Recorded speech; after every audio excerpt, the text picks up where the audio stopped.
রাদিয়াল্লাহু তাআলা আনহু বলেন, ইযা কালাল মুআজ্জিন আল্লাহু আকবার ফাকালা আহাদুকুম আল্লাহু আকবার, মুয়াজ্জিন যখন বলল আল্লাহু আকবার, তোমাদের কোন ব্যক্তি বলল আল্লাহু আকবার, মুয়াজ্জিন বলল আশহাদু আল্লা ইলাহা ইল্লাল্লাহ, আশহাদু আন্না মুহাম্মাদুর রাসূলুল্লাহ, তোমাদের কোন ব্যক্তি বলল আশহাদু আল্লা ইলাহা ইল্লাল্লাহ, আশহাদু আন্না মুহাম্মাদুর রাসূলুল্লাহ, মুয়াজ্জিন বলল হাইয়া আলাস সালাহ, হাইয়া আলাল ফালাহ, তোমাদের কোন ব্যক্তি বলল লা হাওলা ওয়ালা কুওয়াতা ইল্লা বিল্লাহ, মুয়াজ্জিন বলল আল্লাহু আকবার, তোমাদের কোন ব্যক্তি বলল আল্লাহু আকবার, মুয়াজ্জিন বলল লা ইলাহা ইল্লাল্লাহ, তোমাদের কোন ব্যক্তি বলল লা ইলাহা ইল্লাল্লাহ মিন কালবিহি, অন্তর থেকে, ফাদা খালাল জান্নাহ, তাহলে জান্নাতে চলে গেল।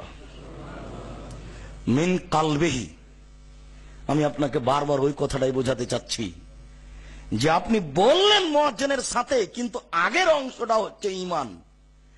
ঈমান সহকারে যদি মুয়াজ্জিনের উত্তর দিয়ে থাকেন জান্নাত হবে। এরপর আল্লাহ রাসূল বলছেন সালমা তুতা, তুমি চাও, যা চাইবে তাই দেওয়া হবে।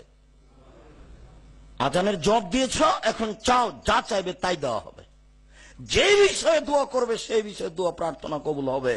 তবে একই নাম ঈমান সহকারে যদি এই বাক্য হয়, তাহলে আগে ঈমান পরে আমল। আমল নির্ভর করে ঈমানের উপরে। যখন আমল আছে ঈমান নেই, তখন এই কাজ হবে না।